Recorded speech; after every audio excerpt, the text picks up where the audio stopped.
Beaucoup pour le groupe La France Insoumise, Madame Charlotte Leduc. Oui, merci Madame la Présidente, merci beaucoup pour cette audition. La question de la durabilité du modèle économique et écologique du secteur doit être posée face au dérèglement climatique et notamment à la fonte des glaces à moyenne altitude. Le secteur du ski repose de plus en plus sur la neige de culture, dont la production consomme énormément d'énergie, et cela pose aussi la question de la ressource en eau, puisque ce sont 25 millions de mètres cubes d'eau qui sont transformés en neige de culture. Le ski de masse n'est plus durable, mais des possibilités de reconversion crédibles existent pour les entreprises de la filière. Rappelons que le ski reste accessible à une petite partie de la population, c'est environ 20% de la population qui pratique le ski régulièrement. Et ces dernières années, ce sont seulement 10% des Français qui ont pu prendre des vacances en hiver.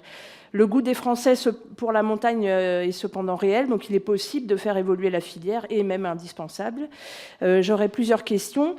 Pouvez-vous nous donner le montant global investi par les professionnels de votre secteur dans la diversification de leurs activités et comparer ce montant avec les investissements réalisés dans la production de neige de culture et quelle part de ces deux activités est financée sur fonds publics?